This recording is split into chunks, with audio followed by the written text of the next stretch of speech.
Emily sat at the back of the classroom, her mind a whirlwind of thoughts as her classmates laughed and chatted around her. The noise seemed distant, almost muffled, as she struggled to focus on the present moment. Her eyes darted nervously from face to face, each smiling visage a reminder of the expectations she felt crushing down on her. The teacher's voice droned on, but the words failed to penetrate the fog of anxiety that surrounded her. If you love your family and want to listen to amazing and shocking stories, click on subscribe and avoid 20 years of bad luck in your life. As the bell rang, signaling the end of another school day, Emily felt a momentary relief that quickly gave way to a new wave of apprehension. She gathered her books slowly, deliberately avoiding eye contact with her peers as they rushed out of the classroom. The weight of her backpack seemed to mirror the emotional burden she carried as she made her way through the crowded hallways. Outside the school, Emily paused, her feet seemingly glued to the sidewalk. Her next destination loomed ahead, Dr. Carter's office. The thought of the impending therapy session sent her heart racing, a familiar tightness gripping her chest. She closed her eyes, trying to summon the courage to take the next step.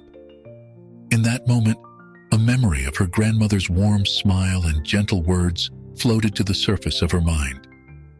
"Face your fears, my dear," her grandmother had often said. "They lose their power when you look them in the eye." Taking a deep breath, Emily forced herself to move forward. The walk to Dr. Carter's office felt like an eternity, each step a battle against the urge to turn and run. As she approached the nondescript building, her palms grew sweaty, and she wiped them nervously on her jeans. The waiting room was quiet, almost too quiet. Emily's ears rang with the silence as she sat rigidly in an uncomfortable chair, her eyes fixed on the clock, ticking away on the wall. Each second felt like an hour, stretching out impossibly as she waited for her name to be called. When the door finally opened and Dr. Carter appeared, Emily's heart leapt into her throat. The doctor's kind smile did little to quell the storm of emotions raging inside her. With trembling legs, she stood and followed him into his office. The room was warm and inviting, with soft lighting and comfortable furnishings. Dr. Carter gestured for Emily to take a seat, his movements calm and unhurried. As she sank into the plush armchair, Emily felt a tiny fraction of her tension ease.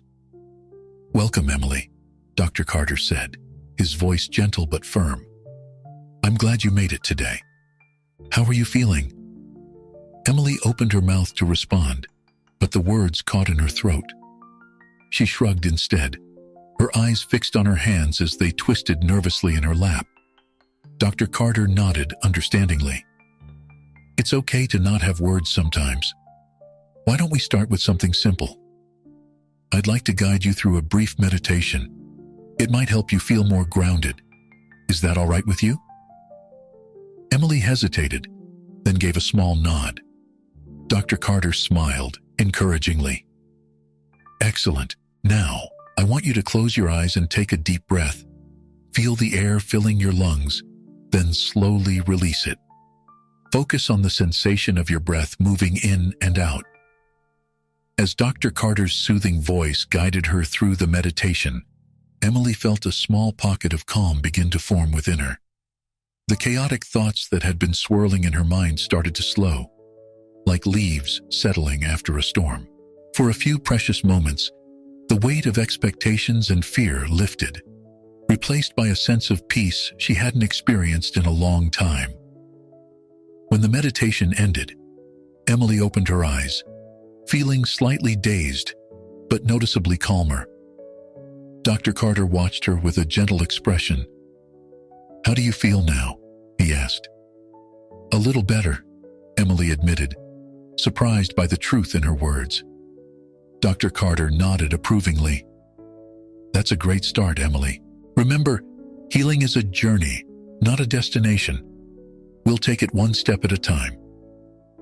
As the session continued, Emily found herself slowly opening up, the words coming easier than she had expected. The fear was still there, lurking at the edges of her mind, but for the first time in a long while, she felt a glimmer of hope. Maybe, just maybe, she could face her fears after all. As the days passed, Emily's visits to Dr. Carter's office became a fixture in her routine. The initial fear and hesitation gradually gave way to a cautious sense of comfort. In one particular session, Emily found herself delving deeper into the pressures that had been weighing on her. "It's like everyone expects me to be perfect," Emily confessed, her voice barely above a whisper. "At school, at home, everywhere. I feel like I'm constantly performing, and if I slip up even a little, everything will come crashing down." Dr. Carter listened attentively, his pen poised over his notepad. "That's a heavy burden to carry, Emily. Can you tell me more about where you think these expectations come from?" Emily's gaze drifted to the window, watching the leaves dance in the breeze outside. "I don't know. It's just always been there. But it got worse after—" She trailed off, her throat tightening. "After what, Emily?" Dr. Carter gently prompted. "After my grandmother died," Emily finally managed, the words hanging heavy in the air. "She was always my safe space, you know? She never expected me to be anyone but myself. And now she's gone, and I feel like I've lost that safety net." Dr. Carter nodded sympathetically. Loss can often amplify our existing insecurities. It's important to acknowledge that grief and allow yourself to feel it. "Have you talked to anyone else about how you're feeling?" Emily shook her head, a familiar sense of shame creeping in. "I don't want to burden anyone. Plus, I'm afraid they'll think I'm weak or crazy." "Those are valid concerns, Emily. But remember that seeking help is a sign of strength, not weakness," Dr. Carter reassured her. As Emily left the office that day, she felt a mix of relief and anxiety. Talking about her feelings had lifted a weight off her shoulders, but a new worry had taken its place. What if someone found out she was seeing a therapist? Her fears weren't unfounded. The next day at school, Emily overheard whispers as she walked down the hallway. Snatches of conversation reached her ears. Her name, followed by hushed giggles and meaningful looks. Her heart rate spiked, and she quickened her pace, ducking into the nearest bathroom. Leaning against the cool tile wall, Emily tried to calm her racing thoughts. Had someone seen her at Dr. Carter's office? What were they saying about her? The fear of being exposed, of having her struggles laid bare for everyone to see, was overwhelming. For the rest of the day, Emily felt like she was walking on eggshells. Every laugh seemed directed at her, every glance loaded with judgment. By the time she got home, she was exhausted from the constant state of high alert. In her next session with Dr. Carter, Emily poured out her fears about the rumors. Dr. Carter listened patiently, then suggested a new approach. "Emily, I want you to try something," he said, reaching for a small notebook on his desk. "This is a gratitude journal. Each day, I want you to write down 3 things you're grateful for, no matter how small they might seem." Emily took the journal skeptically. How is this supposed to help? Sometimes, when we're overwhelmed by negative thoughts, it helps to consciously shift our focus to the positive aspects of our lives, Dr. Carter explained. It's not about ignoring your problems, but about creating a balance in your perspective. Reluctantly, Emily agreed to give it a try. That night, staring at the blank page, she struggled to think of anything positive. After what felt like hours, she managed to write, "The sun was out today. I finished my math homework. Mom made my favorite dinner." It felt silly and insignificant, but as Emily closed the journal, she realized that for a brief moment, she hadn't been thinking about the rumors or her anxiety. It was a tiny victory, but a victory nonetheless. Over the next few days, Emily found herself becoming more aware of the small, positive moments in her life. The warm smile from the cafeteria lady, a particularly good grade on a test, the satisfaction of finishing a challenging book. Slowly, almost imperceptibly, These little moments of gratitude began to create pockets of light in the darkness of her anxiety. One day, as she was writing in her journal, Emily realized something had changed. The rumors at school hadn't stopped, and her anxiety hadn't magically disappeared. But she felt different, more grounded. The gratitude journal had become a small anchor in her daily life, a reminder that even on the worst days, there was always something to be thankful for. As she prepared for her next session with Dr. Carter, Emily felt a small spark of hope. For the first time in a long while, she was looking forward to sharing her progress, no matter how small it might seem. The journey ahead was still long and uncertain, but Emily was beginning to believe that maybe, just maybe, she had the strength to face it, no matter how small it might be. As Emily continued her sessions with Dr. Carter, he suggested she try attending a group meditation at the local community center. "It might help you feel less alone in your journey," he explained. Despite her initial reluctance, Emily found herself standing outside the community center one Saturday morning, her heart pounding with a mix of anxiety and anticipation. The meditation room was peaceful, with soft lighting and the faint scent of incense. Emily chose a spot near the back, hoping to remain unnoticed. As other young people filed in, she was surprised to see a few familiar faces from school. They nodded in her direction, their expressions neutral but not unkind. The group leader, a serene woman named Sarah, guided them through a series of breathing exercises and visualizations. Emily struggled at first, her mind wandering to her worries, but gradually, she found herself sinking into a state of calm. For those brief moments, the weight of her anxiety lifted, replaced by a sense of connection to those around her. As the session ended, Emily felt a tap on her shoulder. She turned to see Jake, a boy from her English class, smiling hesitantly at her. "Hey, Emily, I didn't expect to see you here," he said. Emily tensed, waiting for the judgment or mockery she'd grown accustomed to. Instead, Jake's next words surprised her. "I'm glad you came. It's nice to see a familiar face." Their conversation was brief, but genuine. Jake shared that he'd been coming to these sessions for a few months to help manage his own anxiety. As they talked, Emily felt a strange sense of relief wash over her. Here was someone who understood, someone who didn't judge her for seeking help. Over the next few weeks, Emily found herself looking forward to the Saturday sessions. The meditation itself was helpful, but it was the sense of community that truly began to make a difference. Slowly, she started opening up to the group, sharing small snippets of her struggles. During one particularly powerful session, Jake shared his own story of battling anxiety and the stigma surrounding mental health. His words sparked an idea in Emily's mind. "Do you think maybe we could start a support group for young people dealing with anxiety and other mental health issues?" Jake's eyes lit up. "That's an amazing idea. We could create a safe space for people to share their experiences and support each other." Over the next few days, Emily and Jake worked on their plan, enlisting the help of Sarah, the meditation instructor, and even Dr. Carter. They created flyers, set up a social media page, and started spreading the word. Their first meeting was small, just 5 people, including Emily and Jake. But as they sat in a circle, sharing their stories and offering support, Emily felt a shift within herself. She wasn't just a girl struggling with anxiety anymore. She was becoming an advocate, a source of support for others. As the weeks passed, their group grew. More young people from school and the community joined, each bringing their own experiences and perspectives.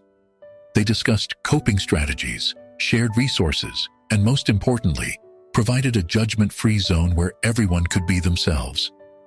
Emily found herself opening up more and more. She shared about the loss of her grandmother, the pressure she felt to be perfect, and her journey with therapy and meditation. Each time she spoke, she felt a little lighter, a little stronger. One day, as they were wrapping up a particularly emotional meeting, a new member approached Emily. "I just wanted to say thank you. the girl said, her eyes brimming with tears. "I've felt so alone for so long. Coming here, it's the first time I've felt understood in years."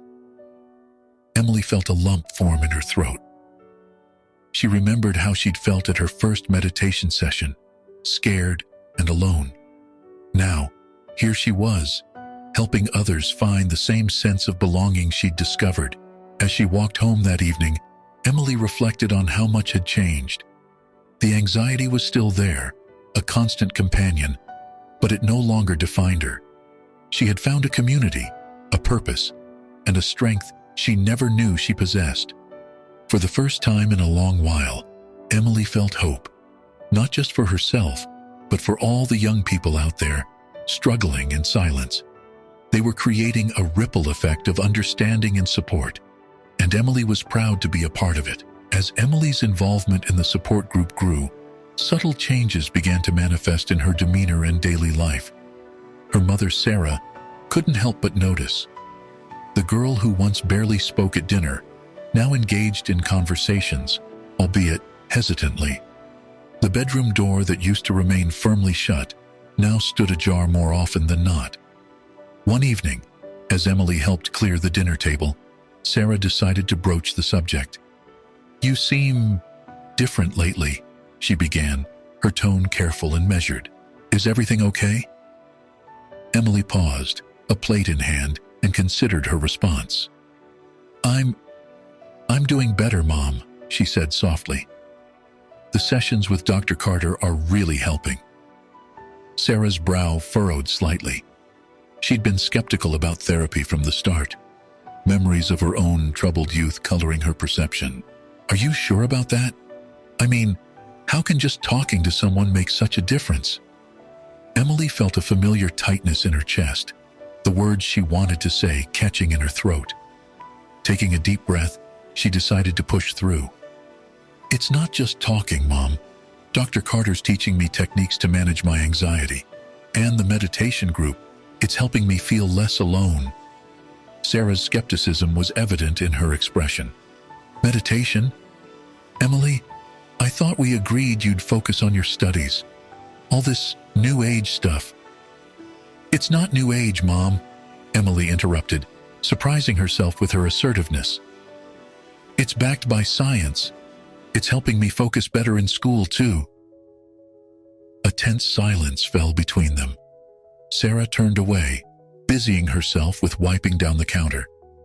Emily could see the tension in her mother's shoulders, the way her movements became more forceful. "Mom," Emily said gently, "I know it's hard to understand, but this is really important to me. I wish you could see how much it's helping." Sarah's hands stilled.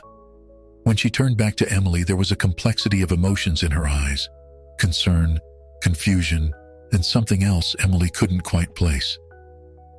"I just want what's best for you, sweetie.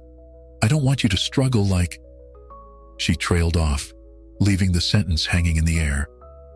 Emily stepped closer, curiosity overriding her usual reticence. "Like what, Mom?" Sarah sighed deeply, seeming to deflate. "Like I did," she finally admitted. "When I was your age, I had difficulties. But back then, we didn't talk about these things. We were just expected to push through." The revelation hit Emily like a physical force. She'd always seen her mother as strong, unflappable. The idea that she might have struggled with similar issues had never occurred to her. "Is that why you've been so against therapy?" Emily asked, pieces falling into place in her mind. Sarah nodded slowly. "I guess I thought if I could get through it on my own, you could too. But seeing you now, maybe I was wrong." Emily felt a surge of empathy for her mother. Hesitantly, she reached out and took Sarah's hand. "Mom, it's okay. We all need help sometimes. Maybe you could come to one of our group sessions, just to see what it's like?" Sarah looked uncertain, but she didn't pull her hand away. "I don't know, Emily. It's been so long since I've talked about any of this." "That's okay," Emily reassured her. "You don't have to talk if you don't want to. Just come and listen. Please?" After a long moment, Sarah nodded. "All right, I'll give it a try." As they finished cleaning up, a new understanding seemed to settle between them. The air felt lighter, the silence more comfortable. Emily realized that her journey wasn't just about her own healing anymore. It was about breaking cycles, about creating a space for open communication that spanned generations. That night, as Emily wrote in her gratitude journal, she added a new entry. 4. Mom opened up about her past. We're starting to understand each other better. It was a small step, but Emily knew it was a significant one. As she closed her journal, she felt a renewed sense of purpose. The path ahead was still uncertain, but for the first time, she felt like she and her mother might be able to walk it together. As Emily's confidence grew through her involvement in the support group, she found herself facing a new challenge. The school had announced a series of student presentations on various topics, and Emily's class was assigned the theme of mental health awareness. The mere thought of speaking in front of her peers sent waves of anxiety through her, but a small voice inside urged her to volunteer. "I'll do it," Emily heard herself say, her voice barely audible as her classmates chattered around her. Her teacher, Mrs. Thompson, looked surprised but pleased. "That's wonderful, Emily. I look forward to your presentation," Mrs. Thompson said with an encouraging smile. As the reality of what she'd committed to sank in, Emily felt a mix of excitement and terror. She knew this was an opportunity to share her journey and potentially help others, but the thought of being so vulnerable in front of her entire class was daunting. That afternoon, Emily shared her decision with the support group. Jake's face lit up with enthusiasm. "Emily, that's amazing. You're going to make such a difference." "I don't know," Emily said, doubt creeping into her voice. "What if I freeze up? What if they laugh at me?" "Then we'll be right there to support you," Jake reassured her. "In fact, why don't we help you prepare? We could brainstorm ideas, help you practice." The group rallied around Emily, offering suggestions and words of encouragement. As they talked, Emily began to see her presentation not just as a personal challenge, but as a chance to give voice to all of them. Over the next few weeks, Emily threw herself into preparation. She researched statistics on teen mental health, gathered personal anecdotes, with permission, from group members, and worked on breathing exercises to manage her anxiety during the presentation. Jake became her most steadfast supporter, staying late after group sessions to help her rehearse. "Remember," he'd say, "your story is powerful. Just be genuine, and people will connect with that." The night before the presentation, Emily tossed and turned in bed, her mind racing with all the possible ways things could go wrong. In a moment of panic, she reached for her phone and called Dr. Carter's after-hours line. "Emily," Dr. Carter's calm voice came through the speaker. "Take a deep breath. Now tell me what's going on." Emily poured out her fears of forgetting her words, of being judged, of failing to make a difference. Dr. Carter listened patiently, then spoke. "Emily, do you remember our first session? How scared you were just to walk into my office. Look at how far you've come since then.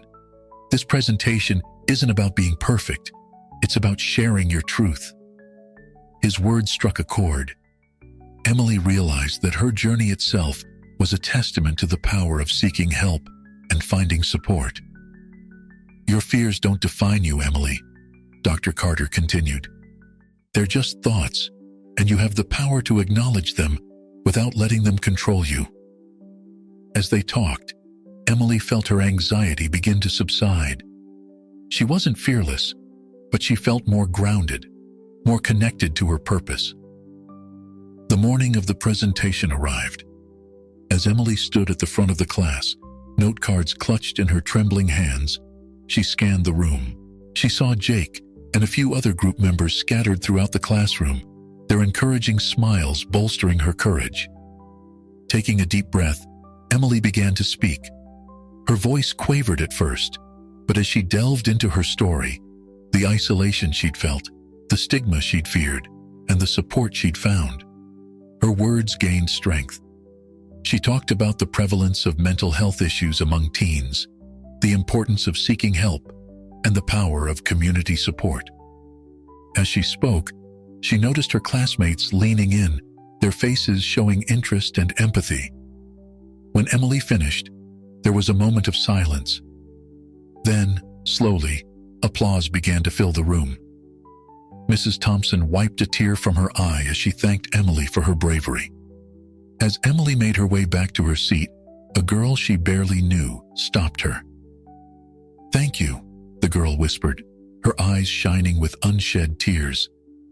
"I thought I was the only one who felt that way." That moment, Emily realized that her fears hadn't come true. Instead, by sharing her story, she had created a space for understanding and connection. The presentation wasn't just a personal victory. It was a step towards breaking down the walls of silence and stigma that surrounded mental health in their school.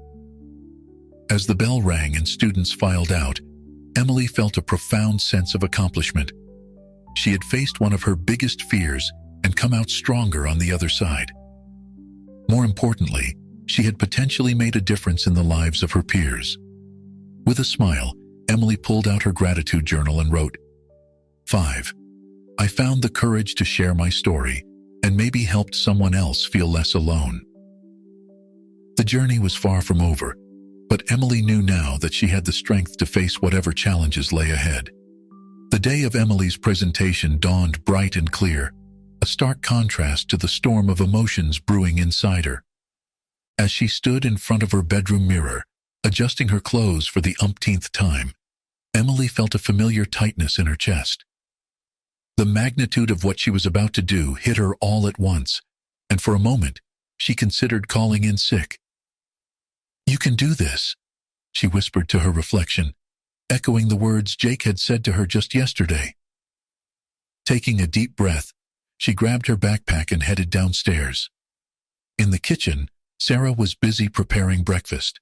She looked up as Emily entered, her eyes widening slightly at the sight of her daughter's neat appearance. "You look nice today," she commented, a hint of curiosity in her voice. Emily hesitated, then decided to share. "I have my presentation today, Mom. The one about mental health awareness." Sarah's expression softened. "Oh, honey, are you nervous?" Emily nodded, unable to form words around the lump in her throat. To her surprise, Sarah moved around the counter and pulled her into a tight hug. "You're braver than you know, Emily. I'm proud of you for doing this." The unexpected support brought tears to Emily's eyes. As they pulled apart, Sarah cupped her daughter's face gently. "You go show them what you're made of. I'll be thinking of you all day." With her mother's words bolstering her courage, Emily made her way to school. The hallways seemed unusually loud that morning, every laugh and locker slam grating on her already frayed nerves. As she approached her classroom, she saw Jake waiting by the door. "Hey, you made it," he said, his smile wide and reassuring. "How are you feeling?" "Like I might throw up," Emily admitted, managing a weak smile. Jake laughed softly. "That's normal. But remember, we've got your back. The whole group is rooting for you." As they entered the classroom, Emily saw several familiar faces from the support group scattered among her classmates. Their presence was like a lifeline, anchoring her amidst the sea of anxiety threatening to overwhelm her. Mrs. Thompson called the class to order, and Emily's heart began to race. "Today, we'll be hearing from Emily about mental health awareness," the teacher announced, gesturing for Emily to come to the front. On shaky legs, Emily made her way to the podium. As she set up her notes, she glanced out at the sea of faces before her. Some looked bored, others curious, and a few, those from her support group, smiled encouragingly. Taking a deep breath, Emily began to speak. Her voice trembled at first, barely audible over the pounding of her heart. But as she delved into her prepared remarks, sharing statistics about teen mental health, Her voice grew stronger. "But these aren't just numbers," she said, her gaze sweeping across the room. "These are our classmates, our friends, maybe even ourselves. Mental health struggles don't discriminate. They can affect anyone." As Emily shared her personal story, the anxiety, the isolation, the fear of judgment, she saw something shift in her audience. Bored expressions turned attentive. A few students nodded in recognition. In the back of the room, she saw one girl discreetly wipe away a tear. "Seeking help isn't a sign of weakness," Emily continued, her voice now steady and clear. "It's an act of courage. Whether it's talking to a counselor, joining a support group, or just confiding in a friend, reaching out is the first step towards healing." As she concluded her presentation, Emily felt a wave of emotion wash over her. She'd done it. She'd faced her fear and shared her truth. The room erupted in applause, louder and more enthusiastic than she'd expected. Mrs. Thompson approached, her eyes shining with pride. "Thank you, Emily. That was incredibly powerful. Does anyone have any questions for Emily?" To Emily's surprise, several hands shot up. As she answered questions about coping strategies, resources, and how to support friends struggling with mental health, Emily felt a sense of purpose she'd never experienced before. She wasn't just a girl with anxiety anymore. She was an advocate, a voice for those who might be suffering in silence. As the bell rang and students began to file out, several of them stopped to thank Emily personally. One boy, known for his tough demeanor, mumbled a quiet "thanks" as he passed, avoiding eye contact, but clearly moved. Jake was the last to approach, beaming with pride. "You were amazing, Emily. You've probably helped more people today than you'll ever know." As Emily packed up her things, she felt lighter than she had in months. The fear and anxiety that had gripped her that morning had transformed into a sense of accomplishment and purpose.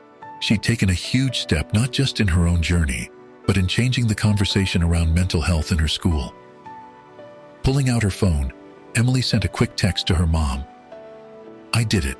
It went really well. Thank you for believing in me."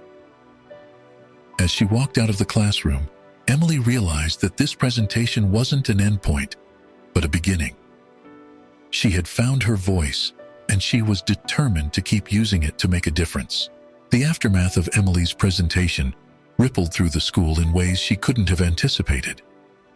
As she walked down the hallway the next day, she noticed people looking at her differently. There were nods of acknowledgement, shy smiles, and even a few tentative waves from students she'd never spoken to before. During lunch, a girl Emily recognized from her math class approached her table. Hi," the girl said, her voice barely above a whisper. "I'm Zoe. I just wanted to say, your presentation yesterday, it really helped me. I've been struggling, but I was too scared to tell anyone.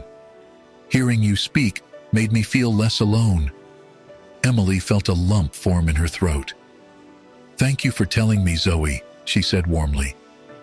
"If you ever want to talk or need resources, I'm here." Zoe nodded gratefully before hurrying away, but Emily could see the relief in her eyes. It was the first of many such encounters over the following days. After school, Emily headed to the community center for the support group meeting. As she entered the room, she was met with a round of applause. Jake stood up, grinning broadly. "Here's our star speaker," he announced, causing Emily to blush. "Guys, stop," she protested, but she couldn't hide her smile. As they settled into their usual circle, Emily noticed a few new faces in the group. One of them, a quiet boy named Alex, spoke up during the sharing session. I heard about this group after Emily's presentation," he said hesitantly. "I've been dealing with anxiety for years, but I always thought I had to handle it on my own. Hearing Emily speak made me realize it's okay to ask for help." Emily felt a wave of emotion wash over her. She'd hoped her presentation might make a difference, but seeing the tangible impact was overwhelming. After the meeting, as Emily and Jake were cleaning up, they began discussing plans for future events. We could organize a mental health awareness week, Jake suggested excitedly. Maybe set up information booths, bring in guest speakers. Emily nodded enthusiastically.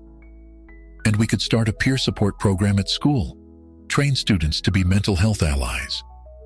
As they brainstormed, Emily felt a surge of excitement.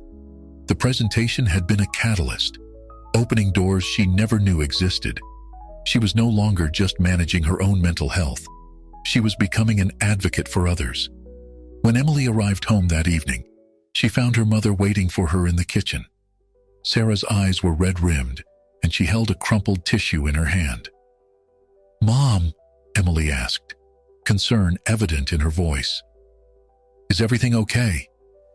Sarah took a deep breath. "I've been doing a lot of thinking since your presentation, Emily, and I owe you an apology." Emily sat down at the kitchen table, her heart pounding. Sarah continued, her voice thick with emotion. "I didn't support you the way I should have when you first started therapy. I was scared, and I let my own past experiences cloud my judgment. But seeing you up there, speaking so bravely about your struggles, I've never been more proud of you." Tears welled up in Emily's eyes as her mother continued. "You're so much stronger than I was at your age, and I want you to know that I'm here for you, whatever you need. I'm even thinking about seeking help for myself." Emily reached across the table, taking her mother's hand. "Oh, Mom," she said softly. "Thank you, and it's never too late to start your own journey." As they sat there, hands clasped, Emily felt a shift in their relationship. The walls of misunderstanding that had stood between them for so long were finally beginning to crumble.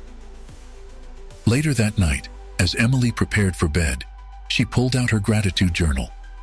With a smile, she wrote, 6. My presentation is making a real difference in people's lives. 7. Mom and I are finally connecting on a deeper level. 8. I'm discovering my passion as a mental health advocate. As she closed the journal, Emily felt a sense of peace wash over her. The journey ahead was still long, and she knew there would be challenges. But for the first time, she felt truly equipped to face them. She wasn't just surviving anymore. She was thriving and helping others do the same. The weeks following Emily's presentation saw a gradual but profound shift in the atmosphere at school and at home. One sunny Saturday morning, Emily found herself sitting cross-legged on a yoga mat in the living room, her mother mirroring her position on another mat nearby. The soft voice of a guided meditation app filled the room, instructing them to focus on their breath. Emily peeked one eye open, watching her mother's face. Sarah's brow was furrowed in concentration, her breathing slow and deliberate. It was still surreal to Emily, this new shared ritual they had begun. After years of emotional distance, they were finally creating a space for healing and understanding. As the meditation ended, Sarah opened her eyes and smiled at her daughter. "That was nice," she said, sounding a bit surprised. "I can see why you find this helpful." Emily nodded, feeling a warmth spread through her chest. "It takes practice, but it really does help quiet the mind." They moved to the kitchen, working side by side to prepare breakfast. As Emily sliced fruit, she broached a subject that had been on her mind. "Mom, I was thinking, would you maybe want to come to one of our support group meetings?" Sarah paused, her hand hovering over the coffee maker. I'm not sure, Emily. That's your space. I wouldn't want to intrude." "You wouldn't be intruding," Emily assured her. "We sometimes have parents join.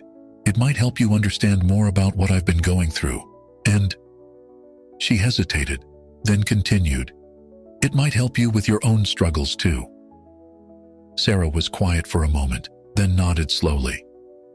"Okay, I'll give it a try." Later that week, Emily and Sarah walked into the community center together. Emily could feel her mother's nervousness radiating off her in waves, reminding her of her own first time attending the group. As they entered the room, Jake's eyes widened in surprise, but he quickly recovered, offering Sarah a warm welcome. The session was powerful.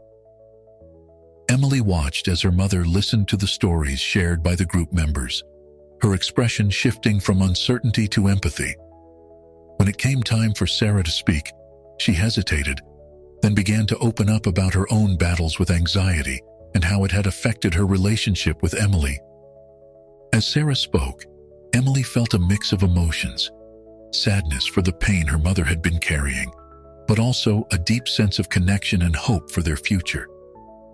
When Sarah finished, there wasn't a dry eye in the room. After the meeting, as they walked to the car, Sarah turned to Emily. "Thank you for sharing this with me," she said softly. "I had no idea. I think I'd like to come again, if that's okay." Emily smiled, linking her arm through her mother's. "Of course it's okay. I'm really proud of you, Mom." At school, the ripple effects of Emily's presentation continued to spread. The support group had nearly doubled in size, with new members joining each week. Emily and Jake found themselves busy organizing awareness events and working with the school counselor to implement a peer support program. One day, as Emily was putting up posters for an upcoming mental health seminar, she overheard two freshmen talking nearby. "Did you hear about that support group?" one asked. "I heard it's really helpful." "Yeah," the other replied. "My sister goes. She says it's changed her life." Emily felt a surge of pride and purpose. What had started as her personal journey was now touching lives she'd never even met. During their next session with Dr. Carter, Emily shared the recent developments. Dr. Carter listened with a smile, nodding approvingly. "Emily, do you remember our first session?" he asked. "You could barely look me in the eye. Now look at you. You're leading the charge for mental health awareness in your school." Emily blushed, but couldn't hide her smile.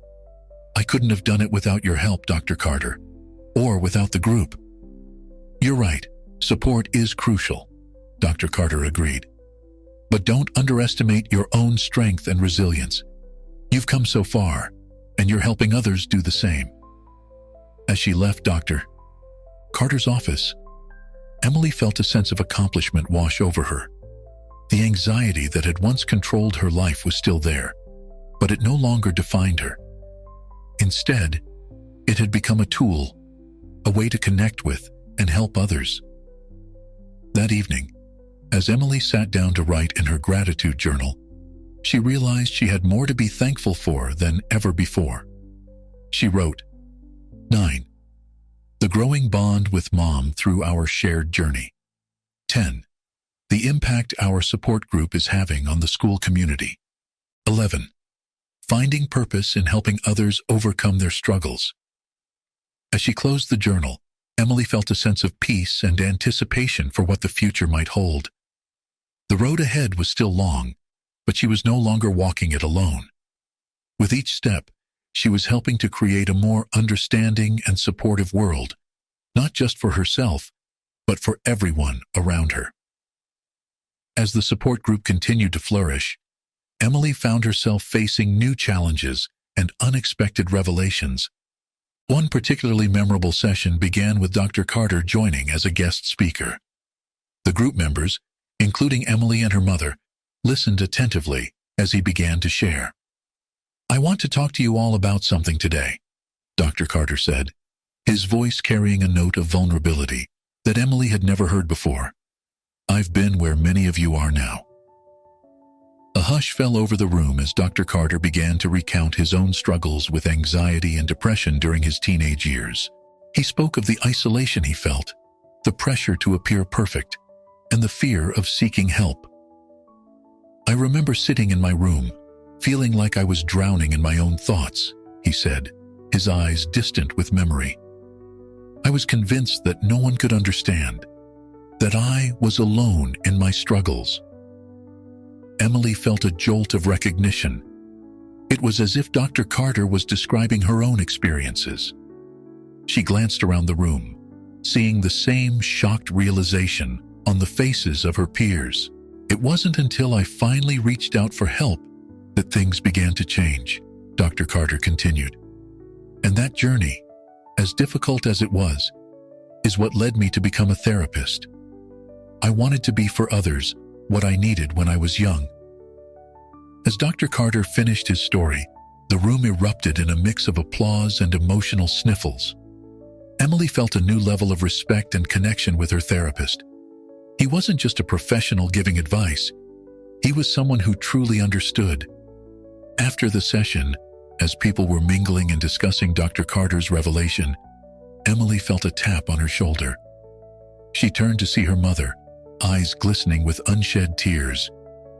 "Emily, there's something I need to show you," Sarah said softly. "When we get home." Intrigued and a little concerned, Emily followed her mother home. Once there, Sarah disappeared into her bedroom, returning with an old, leather-bound book. "This was your grandmother's journal," Sarah explained, her voice thick with emotion. "I found it when we were cleaning out her house after she passed. I think you should read it." With trembling hands, Emily opened the journal. As she began to read, she felt as if she were being transported through time. Her grandmother's words painted a vivid picture of her own struggles with anxiety and depression, decades before such topics were openly discussed. May 15, 1965.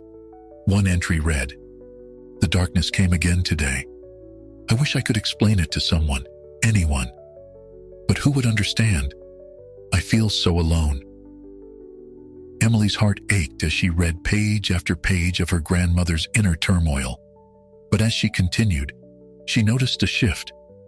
Later entries spoke of finding strength, of small victories against the darkness. September 3rd, 1970, another entry read, "I helped a young mother today who seemed overwhelmed. In easing her burden, I found my own lighter. Perhaps this is the key, to reach out, to connect, to help others even when I feel I have nothing to give." As Emily closed the journal, she looked up at her mother, who had been watching her read with a mix of sadness and hope. "I had no idea," Emily whispered. "Grandma always seemed so strong, so put together." Sarah nodded, wiping a tear from her cheek. "She was strong, Emily, but strength isn't about never struggling.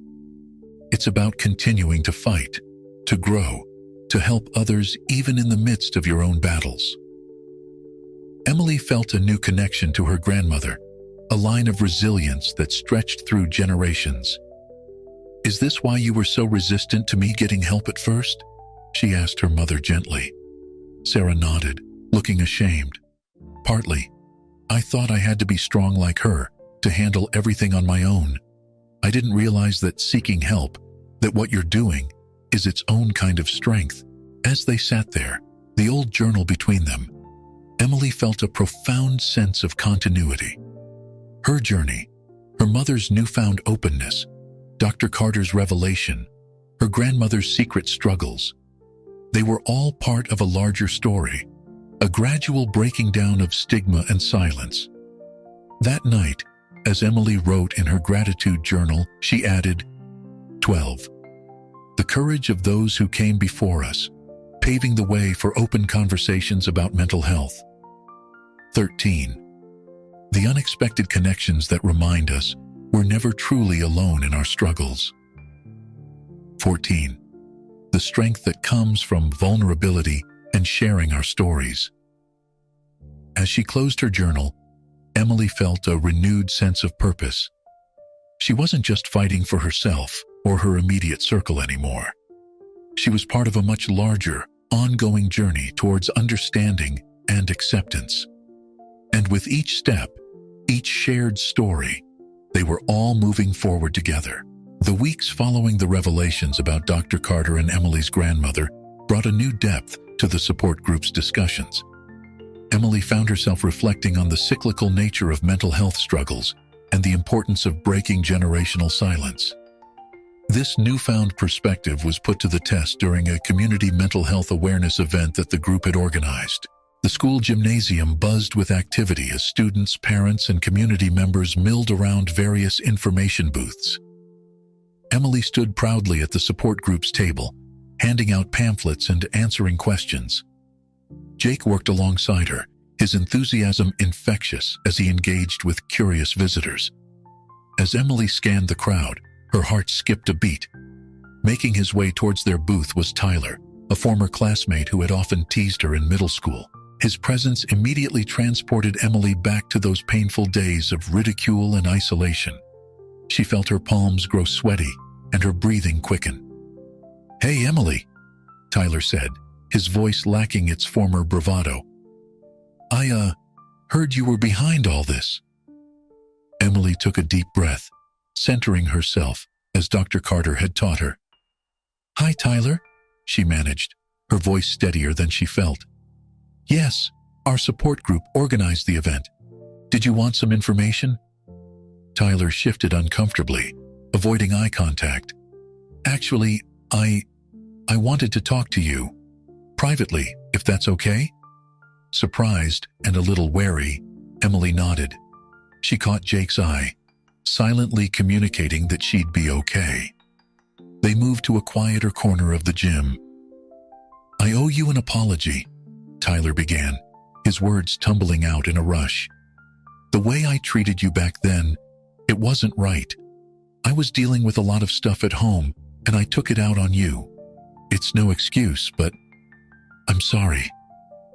Emily stood in stunned silence, processing Tyler's words.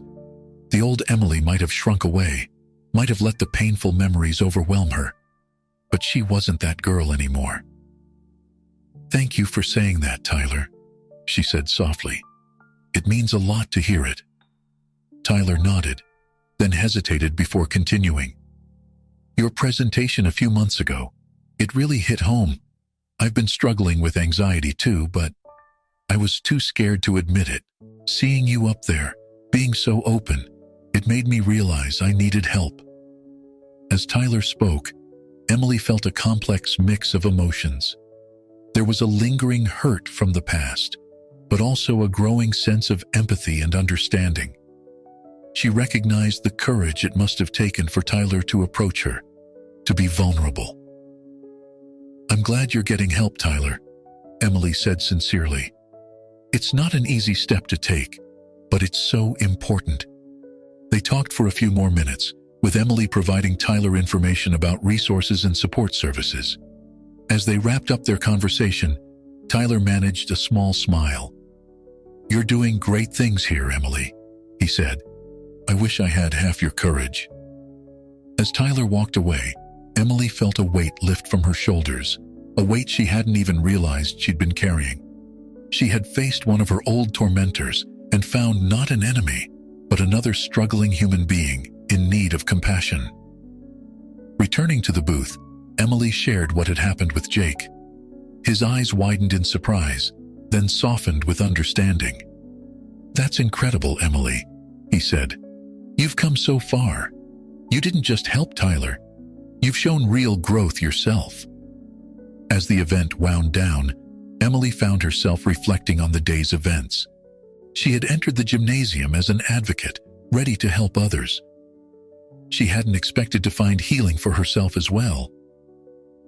That evening, as Emily sat down to write in her gratitude journal, she paused, pen hovering over the page. After a moment, she began to write. 15. The unexpected opportunities for growth and forgiveness that life presents. 16. The strength to face old fears and find compassion where I least expected it. 17. The realization that every person has their own battles, often hidden from view. As she closed her journal, Emily felt a sense of peace wash over her. The journey of mental health wasn't just about managing symptoms or overcoming personal challenges. It was about fostering understanding, breaking down barriers, and creating connections, even in the most unlikely places. Emily realized that her story and the stories of those around her, Dr. Carter, her grandmother, her mother, and even Tyler were all threads in a larger tapestry. Each shared experience, each moment of vulnerability, was helping to create a more compassionate and understanding world. As she drifted off to sleep, Emily felt a profound sense of hope. The road ahead might still have its challenges, but she was no longer walking it alone. With each step, each conversation, each act of courage, big or small, they were all moving forward together, breaking the silence and stigma surrounding mental health, one story at a time. His honesty and vulnerability struck a chord with Emily. For the first time, she felt truly inspired to share her own experiences. After the session, Emily approached Jake. "Your story, it really resonated with me," she said, her voice trembling slightly.